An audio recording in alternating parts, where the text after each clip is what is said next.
humanity, value, empowerment, and business sustainability. What? See, we're all used to businesses being about money first, and then we're like, oh, wait, but to do this right, we need to add the other values, empowerment, humanity.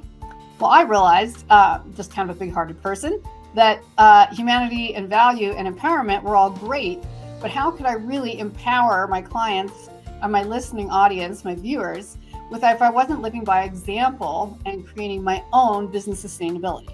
In other words, profit. Welcome to Launch It, the Podcast Maestro, your gateway to becoming a thought leader in your field. Dive into the world of elite podcasting and master the art of influence and inspiration. And now, podcast personality, award-winning author and actress, Anne Scottlin. Welcome once again here on Launch It, the Podcast Maestro. I'm Anne Scottlin. I'm so excited to be here today and help you learn how to have a world-class podcast that can help make you a thought leader in your field. I love doing this for you, all of you who listen and watch the show each week, and for my clients. This is what I live to do. So excited to always bring you this content. And if you would, do me a favor back and like, subscribe, leave comments, and so that I can keep this content coming to you. That really helps a lot. So welcome back to a series we're in the middle of, a series called the Podcast Power Playbook. This is episode 2 of the Podcast Power Playbook. What is the Podcast Power? I couldn't say this last week either. Remember I said that warm up used to do an acting, red leather, yellow leather, red leather, yellow leather. Yeah. I can do that, but I can't say the Podcast Power Playbook. I got to work on that in the mirror in the morning, the Podcast Power Playbook. Anyway, so that is it. And the purpose is to help you discover what are the secrets to a podcast that creates an influence, that creates a difference, something that really gets your message out, something that has global appeal, that's professional, as opposed to a random hobby. We're talking about something that is meant to create change in the world, to get your expertise out there, and to give people the benefit of your wisdom while also giving you the benefit of all the time and years and effort you have spent getting that wisdom. So let's see. So last week, the episode was leveraging social media to position your podcast. And we jumped right into social media just to remind us all how important it is. These days, you can't really have one without the other. You can't have a podcast, rather, without social media. It's very hard to promote and expand your podcast reach without that active tool. And so we talked all about that. If you happen to miss it, please go back and check it out. And today, we're going to talk about how to highlight the importance of defining your brand and identity. How do you define your brand identity? Why is that so critical? So we're going to talk about that in 3 areas in just a moment. But in the meantime, if you know anyone who's ever thought about starting a podcast, or someone who's a leader in their field and doesn't have a podcast and should, copy and paste this link, shoot it over to them so they can join us today live, or the same link works after the show. So appreciate that, and thank you in advance. So the quick overview of what we're going to talk about today in teaching you how to define your brand identity is your mission and values. This isn't a big surprise, guys. Your target audience and your branding elements. It's like any other business, but this is going to be very specific to the importance of podcasting. While it may apply to a lot of your other business promotions, your advertising, your business, your branding, this is going to be specifically for your podcast, but you will also see how they all tie in together. So I'm super glad you are here to find out. So first of all, and then I'm going to tell you a story in a minute, but defining your mission and values. You're like, seriously, didn't I do this when I started my company? Or don't I do this with the company I'm already in and I just happen to be an expert in my field? Do I really need more mission and values? I used to get so confused because I grew up in a very religious home where values were basically your morals. And I remember when I first came into the workplace and everyone's like, well, you must establish your values. I'm like, really? You don't think I have any values? And they're like, no, what's valuable to you in your business? What's valuable to you in your mission? What do you hold close to your heart? So Everyone seems to know what that means, but for some reason, I was one person who was like, wait, can you explain that again to me? So defining your mission and values. Your mission statement has importance. Why are you having this podcast? What is the outcome you want? Very, very, very core elements. And I do this with my clients right up front in just early stages of developing their shows for them. So, and then your values. What is it that makes this important to you? And this is what I was going to share with you is a time when sticking to my core values helped me make a tough decision. And it actually does have to do with my business and my podcasting. So I think this is a very accurate illustration. So in general, a lot of my core values have always been humanity, value, empowerment. Those are really important to me. Like understanding humans are all equal, treating everyone the same, expressing value. Whatever I give and share with you, I want you to find valuable. Otherwise, what's the purpose? And empowerment, empowering you to be successful in your own endeavor, in your own business. And then I had to sit back and reevaluate my core values because something was missing. You're going to laugh because this is never what anyone says. Okay. So humanity, value, empowerment, and business sustainability. What? See, we're all used to businesses being about money first. And then we're like, oh, wait, but to do this right, we need to add the other values, empowerment, humanity. Well, I realized, just kind of a big-hearted person, that humanity and value and empowerment were all great, but how could I really empower my clients and my listening audience, my viewers, if I wasn't living by example and creating my own business sustainability? In other words, profit. So I had to bridge that gap at some point between giving back to the world and deciding that part of giving back, part of empowering others is to empower myself. And after, many years of giving, I finally drew the line in the sand and said, I can operate with humanity and value. I can share empowerment and empower others, but I also have to have profit here. So having learned that lesson, I had to take a pivot in my business, which was a very tough decision, a pivot in my podcast choices and which shows I wanted to continue to do and which shows I had to let go. But that is how I used my core values to guide both my podcast and the direction of my business. So this is why it's so important. If you're missing something critical, your podcast is going to be unsustainable. So try to avoid having to learn that the hard way after investing enormous amounts of time and money. Nail these down at the beginning. It really makes a big difference. For example, many of you were following my show about a year ago, which was called Global Socialpreneurs, which was a fabulous show. And I got to interview some of the most amazing humans in the world. And the mission of that show was very clear. It was to educate and motivate budding social entrepreneurs. So people who said, boy, if I could, I would love to be humanitarian, but I can't afford it because I have to feed myself. So sharing the concept, which has been around for decades, but is still underappreciated, the value of social entrepreneurship was really important.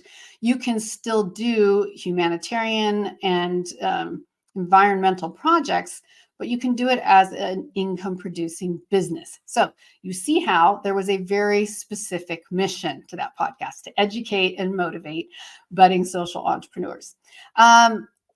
What other podcasts can you think of that have? It's really clear what their mission is. I like Guy Raz, How I Built This, right? Probably almost all of you have watched at least one of his episodes. Amazing guy. And his mission is to explore those stories behind successful entrepreneurs and companies. How did they get started in the first place?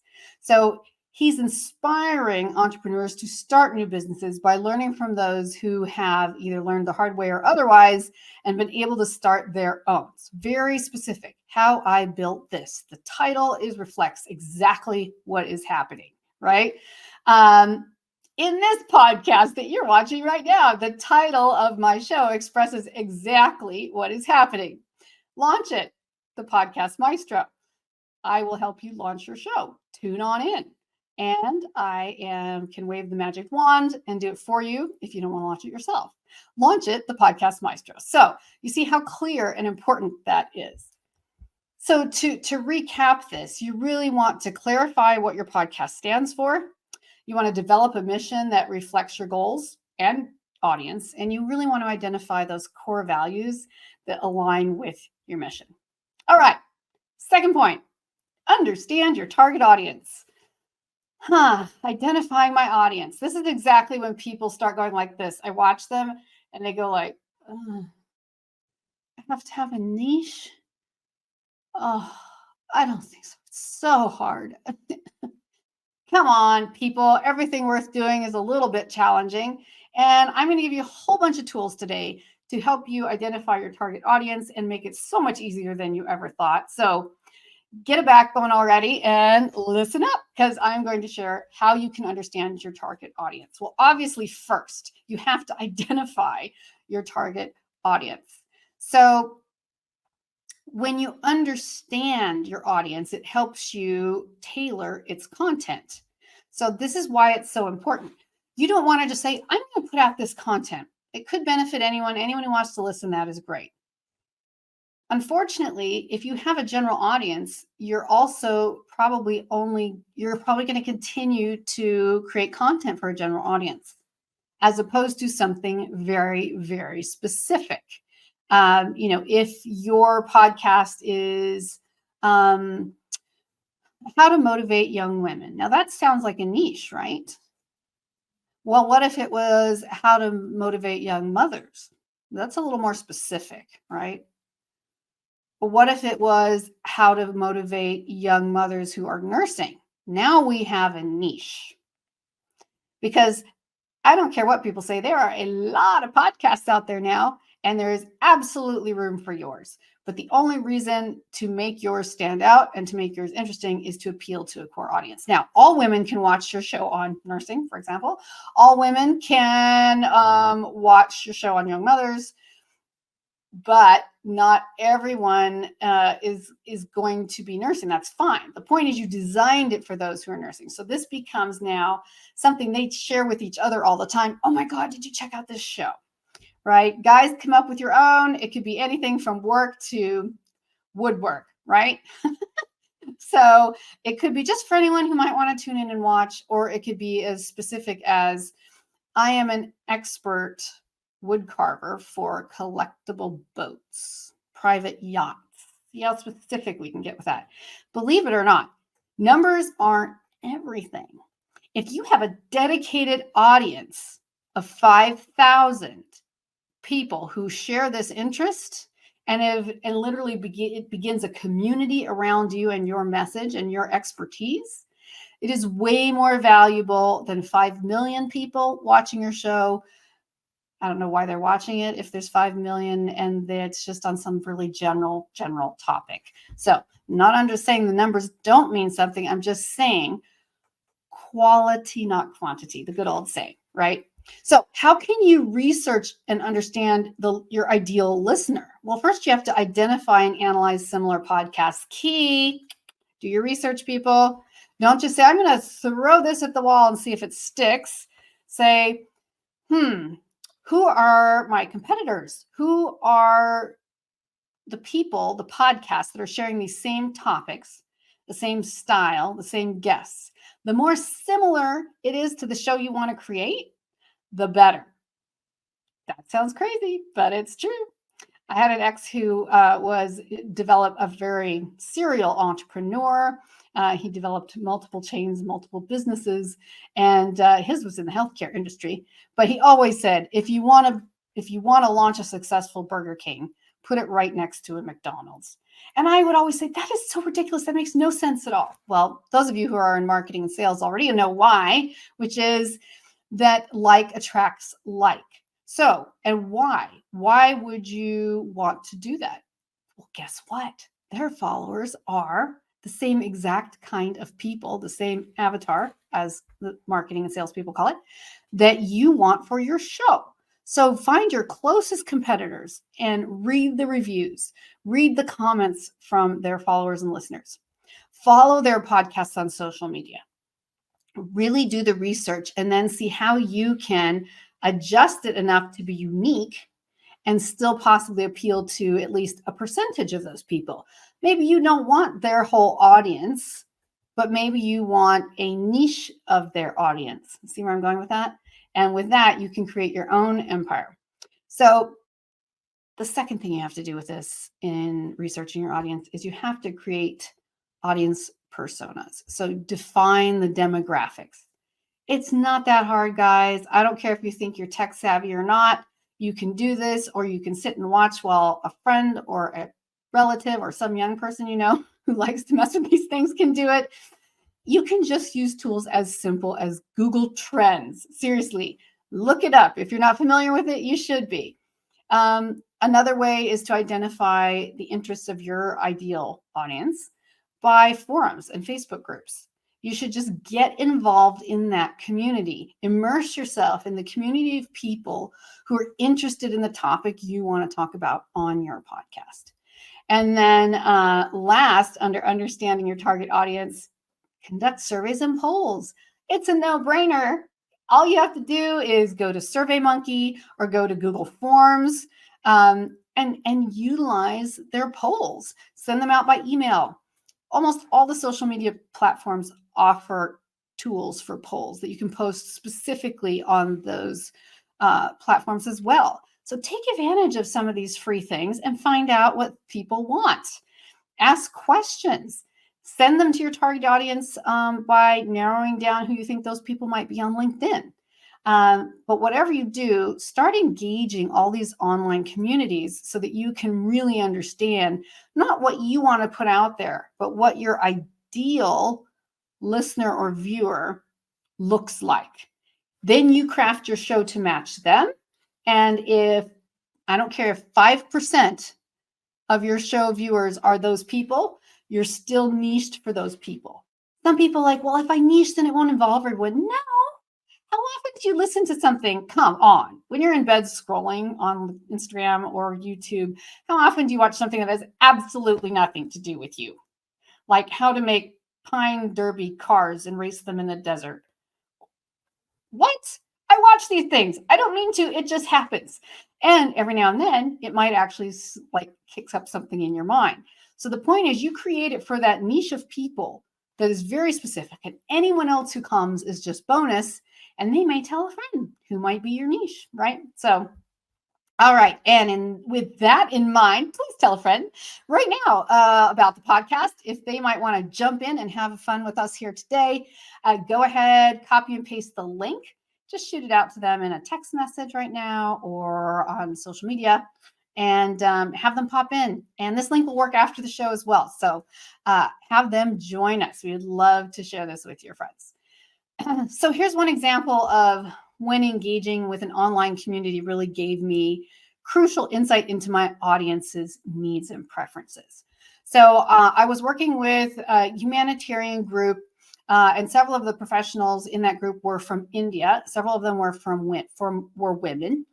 And they said, oh my goodness, you should really combine. I was at that time doing a wellness show during COVID. I was doing an emotional wellness show for a while to give us all an extra boost. And they said, why don't you would be great as a motivator, as a leader, as a successful businesswoman, to do an Instagram stream just in India, make it bilingual. I'm like, okay, find me someone who will translate everything. They found me someone. And so I set up to basically teach them about positive thinking. Well, what was interesting was my first few lives were about positive thinking. And then when I started really reading the comments, when I started spending more time in the trenches, understanding what young women wanted. My target audience, was college age women in India. I realized that positive thinking was way too general. What many of them were talking about was much, much, much darker. And without using trigger words, just think of a whole well-trained, college-educated class of professionals who will still probably have to follow through with the arranged marriages their parents have set up in the traditional fashion. who have grown up on Instagram, and sometimes they still live in even primitive environments. And how are they going to get married and raise a family and still be the engineer they trained to be? So many conflicting issues there. And I realized that mental health in the most critical form was the most dire need of that group. The messages I received for people were begging me how to show them how to make choices in impossible situations, how to remember that life is worth living, and on and on. So there's an example of when I jumped in with positive intentions, but it wasn't until I got in the trenches that I really started realizing what the critical need was. But the great thing about that is now I was able to pivot that show and make it more specific to their needs. So join those forums, join those groups. Just get on Reddit and Quora. It's free, you guys. Get on, check it out, read up, just search your group of whatever subject. I don't care if it's literally, okay, there's got to be a better way. I'm not going to say underwater basket weaving. Oh, crap, I said it. So annoying. There's literally going to be other people on those platforms who collect robin's eggs. I don't know. That's just what came into my head. It is that specific. All you have to do is search it. So if you think that you don't have a target audience, you're probably incorrect for now, because if you just look it up, you're going to find those communities already exist. And then you can hone your content to really match them. And get engaged with people there. I mean, this is where engagement starts for your podcast. Last week, we talked about social media engagement for your podcast, but this is where it starts. Getting on other people's shows, other people's networking spaces, other forums, Reddit, Quora, all those, and start asking questions in the feed. Ask people about their preferences. Ask what their challenges are. Within being tasteful and helpful, ask questions and find out. And then lastly, use analytics tools. Well, I can't afford analytics tools. Oh, come on. Yes, you can. First of all, you can just conduct some really easy keyword research. I help my clients do that. I can do that in my sleep. If that's something you don't know how to do, reach out and ask me, or find someone who knows. Use social media analytics too, as we were talking about last week with social media. Use those analytics to identify what engaging content is in your field, in your niche. Use those analytics. You can do testing. This is like a whole nother topic for my workshop and seminars than just a podcast in social media, doing testing. If you have an existing social media presence, you can do testing already. And as we already suggested, putting in questionnaires and asking people what they want or who they know who are interested in the same kind of thing. So determine the demographics of your ideal listener. Use surveys, feedback, analytics to gather those audience insights, and then tailor your content to meet the needs and interests of your audience. What's amazing is when you get to this point, you don't have to guess anymore. You know. Now, I know that it can evolve over time, but that only makes it better. When you start, you already know who your target avatar is, who you want to help, how exciting that is for you. If you're a professor and you have been at the top of your field for ages, do you know how many young students would be benefiting from hearing your messages on a very specific subject? Not to mention all the rest of us history buffs and fans around the globe who also might want to nerd out on medieval history, one of my favorites.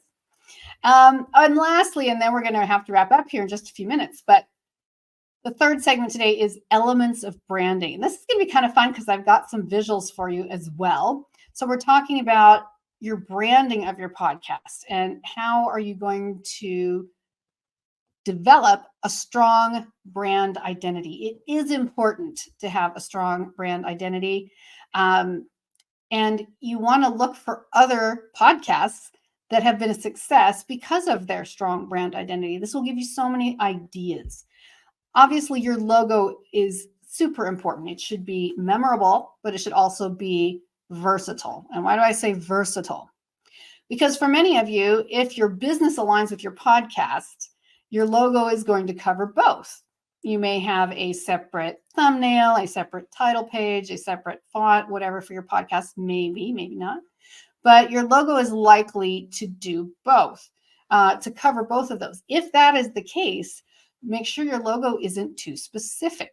What if your original company name and logo image doesn't spark anything about what your podcast is sharing and that you're teaching there? So you might want to either create a brand new logo just for your podcast, or decide, what is the purpose? Again, is your podcast to just get a message out? Is it to just support a specific group? Or does it also intended to grow your business and monetize your business? In which case you want to make them line up so that they both. If your logo is too specific, let's say it's a torch in a book. Who is that? Is that a printing company? I can't even remember right now. But you specialize in television and movie reviews. I don't care what your business logo is. It's not going to resonate with your podcast audience or your subject matter. So there's an example. Your color scheme. This stuff is obvious, but hey, it's even fun. And I'm going to give you some examples in one moment here. You need a consistent color palette reflecting your brand's personality, right? And even your fonts, your typography. Make it consistent throughout. As you know, on a regular website, you should never have more than 3 kinds of fonts. Yes, that is a thing. And those same fonts should be the only ones you use in your podcasting, as much as possible in your graphics, in your social media, everywhere that you can possibly have a choice. And have consistency in that artwork and theme. It needs to have that cohesive look and feel across platforms. Why? Because you want your audience to feel at home wherever they land on your material. Whether they're listening, watching, surfing the web, looking at social media, you want them to have that same, this is my home where I feel comfortable. So with that, I'm going to take a minute and share my screen with you. But first, please note, logo. Guess what we're doing? Podcast Maestro. We are connecting. We have a microphone. This is podcasting. If you can't tell, that's what's happening right now. And we're working on a color theme. Branding, you don't have to match your clothes, but what happens when you do is that you create a vibe. White, gold, yellow. Just an example. And I'm going to give you some more right now. So let me see if I can share my screen real quick. Okay, so here we go. I told you I was going to show you more. And here we go. All right, this is, and I'm going to give you the full page view right now if I can. All right, here is one of the pages from my website. This is about the Podcast Maestro, obviously. There it is. And you see the color schemes again. You see even the mic has yellow and gold. You see the gold and yellow and tones of blue in the logo there in the upper left-hand corner. You see even some of the font reflects the lighter, more turquoise color of blue. You do not have to be this specific, but you can also have a lot of fun with it, okay? All right, let's see. What else? Okay, so then we'll move over to, you already saw the logo. We'll go to the home page here real quick. Once again, you see how specific it can be, all the way down to clothes, outfits, fonts. I'm just saying this is one of the things that makes people say, oh, I'm in Anne Scottlin space. This feels really nice. Like, oh, I like this. You know, maybe not love my colors, but at least they know it's my branding and my space. Even on LinkedIn, here we go again, even different elements, right? And yet those general colors are remaining the same.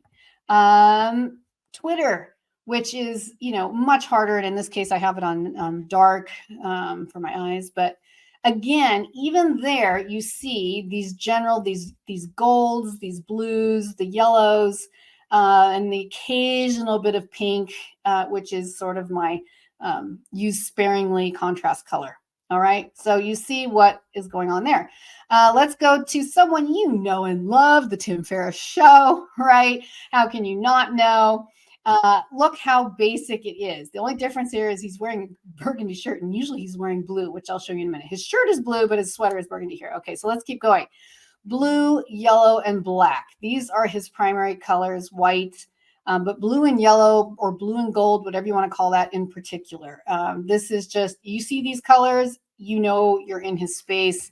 Here's him on Twitter. Look, he took a snapshot outside, yellow wall, right? Even then, there's always blue jeans.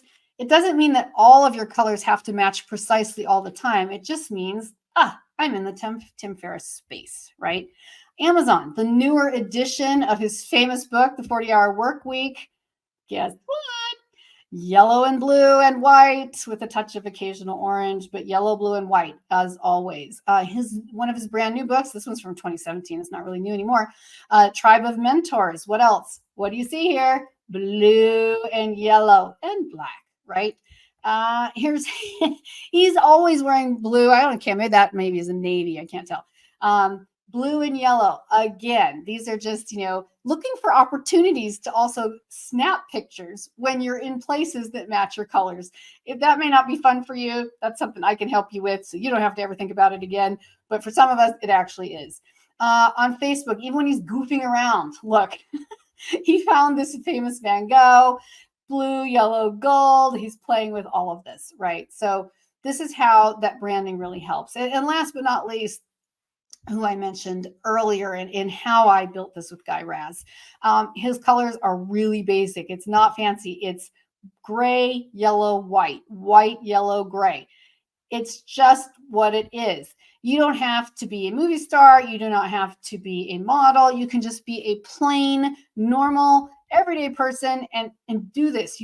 A lot of people have this misconception about podcasting that if you're going to do video podcasting, you somehow have to be like a radio or TV personality. You either have to have the perfect voice or you have to have the perfect look. No, in fact, the more relatable you are, you get huge points with audiences that just want someone really relatable. So there's always a place for you. There's always a niche. But if nothing else, you always just want to remember, as we wrap up right now, to really make your brand stand out. Use your elements of your branding with intention across all your platforms. And for your podcast, and if possible, even your business. Understand your target audience. It's not that hard. It takes a little bit of research, but seriously, you can knock this out in a few hours, people. It's not some astronomical task that's going to take you months and years. No, it's not. And last of all, have your values and your mission established so that you know from day one where you're headed and why this is important to you. So I hope this has helped you today. I hope you've gotten some value here. I hope these are strategies you can implement on either your existing podcast to upgrade it a few notches or on a podcast of yours that will be coming soon. And if you do have one coming soon, please shoot me a message. I would love to hear about it. Keep an eye on your podcast. And if any of the things we talked about today are elements that you're like, this is just totally out of my league, I can't do a podcast. This is why I exist. Go to my website, www.annescottlin.com. The Podcast Maestro is here for you. And if you're still a do-it-yourselfer, then keep checking in each week. We stream live on Wednesdays. That's at 9 a.m. Pacific, 12 p.m. Eastern, 5 p.m. GMT. Next time, my next episode is crafting consistent content.